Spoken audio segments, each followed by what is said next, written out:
What's next for Sanju Samson அப்படின்னு சொல்லிட்டு நாங்க சொல்லியிருந்தோம். அத சொல்லு ப்ரோ முதல்ல. அதனாலதான் ப்ரோ ஃபுல் வீடியோ பாத்துட்டு இருந்தோம். என்னன்னா Sanju Samson most probably will not continue for Rajasthan Royals.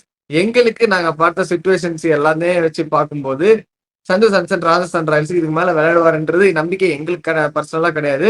நாங்க சில விஷயங்கள் பார்த்ததுனால தான் சொல்றோம். அது எல்லா பிரான்ச்சைஸியும் வச்சுதான் சொல்றோம். இப்போ வந்து நீங்க எதிர்பார்க்கலாம் சஞ்சு சாம்சன் வந்து ட்ரேட் வந்து போவாரா, வேற டீம்ஸ் தான் வாங்குவாங்களா அப்படின்னு பார்த்தாலுமே, இப்போ ஒரு டீம் வந்து அந்த பொசிஷன் கண்டிப்பா அவர் தேவைப்படுறாரு அப்படின்ற பட்சத்துல ஆப்ஷன்ல எவ்வளவு காசு கொடுத்தாலும் எடுப்பாங்க. அதை நம்ம ப்ரீவியஸ் ஆப்ஷன்ஸ்ல பார்த்திருக்கோம்.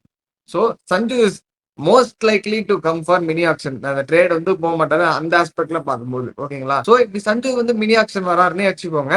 யார் எந்த டீம் வந்து சஞ்சு சாம்சனை எடுப்பாங்க அப்படின்னு நாங்க யோசிச்சு பார்த்ததுல எங்களுக்கு வந்து கேகேஆர்ன்னு சொல்லிட்டு ஒரு கண்ணு வந்திருக்கு. அது ஏன்னா வந்து சஞ்சுக்கு வந்து அவ்வளவு பெரிய பர்ஸ் போற அளவுக்கு ஒரே ஒரு டீம் இருக்கு, ரிக்வயர்மெண்ட்டும் இருக்கு அப்படின்ற பட்சத்துல கேகேஆருக்கு வந்து ஒரு ஓப்பனர் விக்கெட் கீப்பர் தேவை. அது ஒரு இந்தியன் பிளாட்ல வந்து அமர்ந்துச்சுன்னா பக்கா பட்டாஃபட் எல்லாமே இருக்கிற சஞ்சு சாம்சனுக்கு நான் ஏன் ஆல் இன் கொடுக்க கூடாது?